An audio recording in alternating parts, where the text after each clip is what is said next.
Students, आज का पाठ है सत्यता का संवादिता सिद्धांत, कॉरेस्पॉन्डेंस थ्योरी ऑफ ट्रुथ। इस पाठ का मुख्य उद्देश्य सत्यता के संवादिता सिद्धांत की पूर्ण व्याख्या करना है। एक संक्षिप्त परिचय से आरंभ करेंगे, तब इस सिद्धांत के स्वरूप की व्याख्या प्रस्तुत करेंगे। इसके अंतर्गत पहले हम इस सिद्धांत के मुख्य लक्षणों पर प्रकाश डालेंगे, फिर भिन्न भिन्न विचारकों के विचार की व्याख्या करेंगे। उसके बाद इन विचारों का मूल्यांकन भी होगा। फिर हम पूरी विवेचना के आधार पर कुछ निष्कर्ष निकालेंगे। संपूर्ण पाठ 3 लेक्चर में पूर्ण होगा। आज का लेक्चर 1 सत्यता के संवादिता सिद्धांत के मुख्य विषय की व्याख्या करने के पहले हम विषय प्रवेश करेंगे। ज्ञान मीमांसा में ब्रह्मा की प्राप्ति के लिए विभिन्न प्रमाणों के निश्चयीकरण के बाद ज्ञान की सत्यता का प्रश्न खड़ा होता है। सत्य ज्ञान का लक्षण बताना भी ज्ञान मीमांसा का कार्य है। सत्यता सिद्धांत के साथ ही असत्यता, भ्रम इत्यादि की भी व्याख्या की जाती है, क्योंकि ज्ञान सत्य एवं असत्य दोनों हो सकता है। इसलिए भारतीय दर्शन में सत्य ज्ञान को प्रमा एवं असत्य ज्ञान को अप्रमा कहा गया है। व्यापक अर्थ में ज्ञान में सत्य एवं असत्य दोनों ज्ञान आएंगे। संकीर्ण अर्थ में केवल सत्य ज्ञान या प्रमा को लाते हैं। सत्यता संबंधी सिद्धांत की विवेचना में ज्ञान का प्रयोग व्यापक अर्थ में होता है, यानी ज्ञान सत्य एवं असत्य, वैध और अवैध, प्रामाणिक एवं अप्रामाणिक दोनों हो सकते हैं। दर्शन शास्त्र में किसी भी ज्ञान की सत्यता की कसौटी निर्धारित होती है। ज्ञान को सत्य कहने का अर्थ क्या है, सत्य होने की शर्तें क्या है, इत्यादि प्रश्न उठाए जाते हैं। मुख्यतः सत्यता हमारी उक्तियाँ या प्रतिज्ञप्तियों, प्रोपोजिशंस और स्टेटमेंट्स का स्वाभाविक लक्षण है। अतः सत्य से तात्पर्य है उक्तियों की सत्यता। सत्यता उक्तियों का विधेय होती है। विश्वास को भी सत्य माना जाता है, किंतु विश्वास भी उक्तियों द्वारा व्यक्त होती है। उक्तियाँ भी 2 प्रकार की हैं, प्रागानुभविक अप्रायः एवं अनुभव सापेक्ष अपोस्टराय। प्राग अनुभविक उक्तियों की सत्यता उसके निर्णायक तत्वों के संबंध के द्वारा ही निर्धारित होती है, अतः ये सरल है। अनुभव सापेक्ष उक्तियों की सत्यता की समस्या जटिल है, क्योंकि इसे अनुभव जगत के संबंधों से निर्धारित करना है, जो काफ़ी जटिल है। सत्यता संबंधी जितने भी सिद्धांत हैं, वे सभी अनुभव सापेक्ष उक्तियों की सत्यता का ही विवेचन करते हैं। ये सिद्धांत मुख्यतः 3 हैं।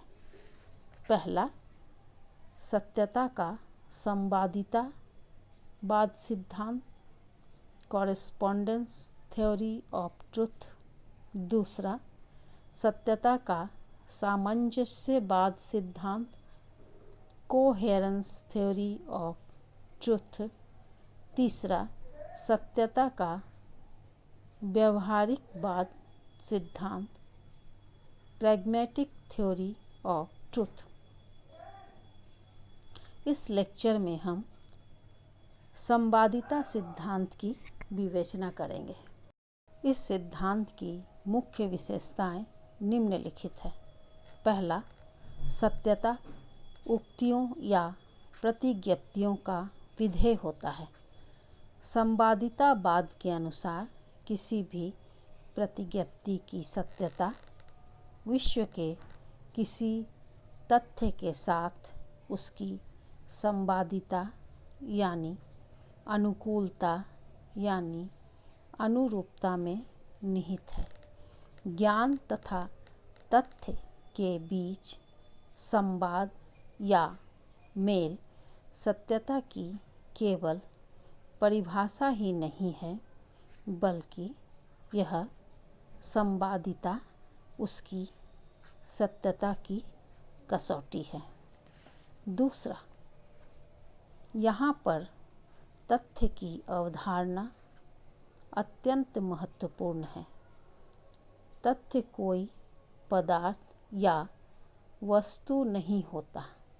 जैसे यह कहना कि सड़क पर भीड़ बढ़ रही है एक प्रतिज्ञप्ति है।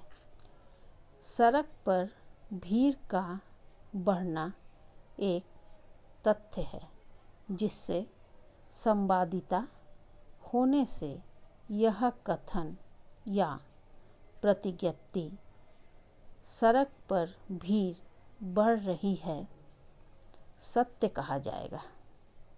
यहाँ सड़क या भीड़ बढ़ना तथ्य नहीं कहा जाएगा। केवल सड़क, भीड़, बढ़ना इत्यादि पद सार्थक नहीं है, क्योंकि इनमें कुछ भी अर्थ नहीं निकलता। केवल सड़क, भीड़, बढ़ना इत्यादि पद सार्थक नहीं है, क्योंकि इनसे कुछ भी अर्थ नहीं निकलता। अतः तथ्य, फैक्ट पद किसी भी वस्तु, घटना, क्रिया या संबंध का विधेय नहीं हो सकता। अतः तथ्य को हमें हमेशा किसी वाक्य के माध्यम से व्यक्त करना होगा। जैसे यह कहना, यह तथ्य है कि सड़क पर भीड़ बढ़ रही है, जैसे यह कहना। अतः इस कथन को तभी सत्य माना जाएगा जबकि इसकी आवश्यक एवं पर्याप्त शर्त कि सड़क पर भीड़ बढ़ना एक वास्तविकता हो, तथ्य हो। अगर ये अनुरूपता नहीं हो तो कथन असत्य होगा। तीसरी बात, परंतु सभी वाक्यों से तथ्य प्रकाशित नहीं होते। जैसे प्रश्नसूचक वाक्य, क्या सड़क पर भीड़ बढ़ रही है? निर्देशात्मक वाक्य, जैसे सड़क पर भीड़ बढ़ाओ। विस्मयादि बोधक वाक्य, जैसे आह, कितनी भीड़ सड़क पर बढ़ रही है इत्यादि वाक्य तथ्य बोध नहीं कराते हैं। केवल सूचनात्मक वाक्य या ज्ञापक वाक्य ही तथ्य को अभिव्यक्त करते हैं। यहाँ महत्वपूर्ण बात यह है कि प्रतिज्ञप्ति एवं तथ्य के संप्रत्ययों में घनिष्ठ संबंध होता है। इसी कारण संवादितावाद के विचारकों ने कहा है कि वही प्रतिज्ञप्ति सत्य होगी जिसके अनुरूप उसके व्यंजक वाक्य द्वारा बोधित तथ्य वस्तुतः तथ्य हो, यानी वास्तविकता का अंग हो। जैसे सड़क पर भीड़ बढ़ रही है, यह एक वाक्य है जो कि एक तथ्य को व्यक्त कर रहा है। वह तथ्य है सड़क पर भीड़ का बढ़ना। यह वाक्य की प्रतिज्ञप्ति बोधक या ज्ञापक भी है। यह वाक्य की प्रतिज्ञप्ति बोधक या ज्ञापक भी है। इस वाक्य से बोधित प्रतिज्ञप्ति तभी सत्य होगी जबकि उसके द्वारा बोधित तथ्य वास्तव में तथ्य हो, यानी वास्तविक हो। अगर वास्तव में सड़क पर भीड़ नहीं बढ़ रही है, तब तो यह प्रतिज्ञप्ति या उक्ति सत्य नहीं होगी। इसकी चौथी विशेषता है कि तथ्य भी दो प्रकार के हैं, भौतिक और मानसिक। सड़क पर भीड़ बढ़ना भौतिक तथ्य का उदाहरण है तथा अपने प्रियजन को देखकर खुश होना मानसिक तथ्य है। मानसिक तथ्यों को ज्ञापित करने वाली प्रतिज्ञप्तियाँ तभी सत्य होंगी जबकि उनके द्वारा सूचित तथ्य मानसिक जगत के यथार्थ अंग हो। अगर हम प्रियजन को देखकर सचमुच खुश हैं, तो यह कथन कि मैं अपने प्रियजन को देखकर खुश हूँ सत्य होगा। अतः संवादितावाद के अनुसार जो तथ्य है उसके बारे में यह कथन कि वह है सत्य होगा, एवं जो तथ्य नहीं है उसके बारे में यह कथन कि वह सत्य है असत्य होगा। साथ ही जो तथ्य नहीं है उसके बारे में यह कथन कि वह नहीं है सत्य होगा, एवं जो तथ्य है उसके बारे में यह कथन कि वह नहीं है असत्य होगा। पांचवी विशेषता, अरस्तु ने भी सत्यता एवं असत्यता की परिभाषा एवं कसौटी के बारे में इसी प्रकार का सिद्धांत दिया था जो कि संवादितावाद का मूल सिद्धांत है।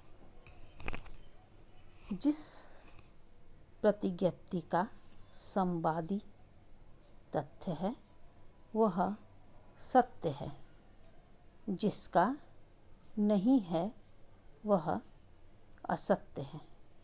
जैसे चीनी मीठी है, यह एक तथ्य है। चीनी मीठी नहीं है, यह तथ्य नहीं है। अतः यह कथन कि चीनी मीठी है सत्य है, और यह कहना कि चीनी मीठी नहीं है असत्य है। इस सत्यता एवं असत्यता का आधार तथ्य से संवादी होना या वैषम्य होना है।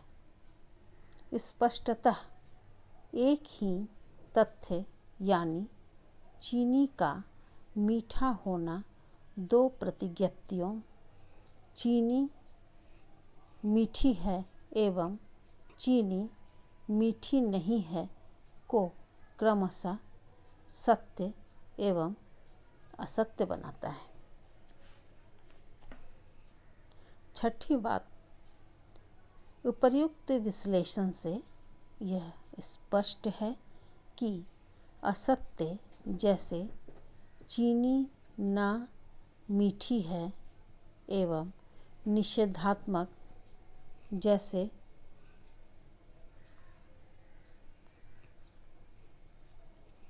जैसे चीनी मीठी नहीं होती है, प्रतिज्ञप्तियों के लिए संवादी तथ्यों को स्वीकार करने की आवश्यकता नहीं है।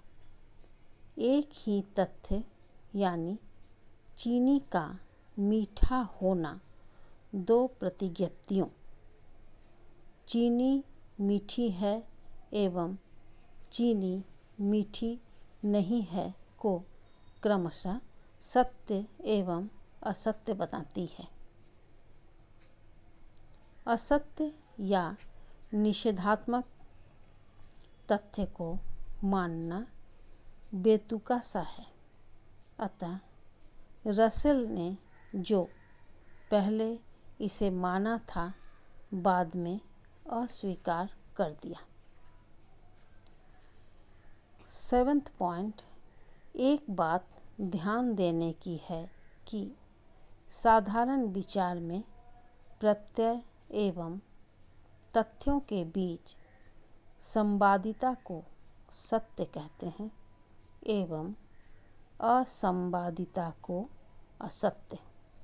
परंतु सही रूप से देखने पर उचित विचार यह है कि संवादिता प्रतिज्ञप्तियों एवं तथ्यों के बीच का संबंध है।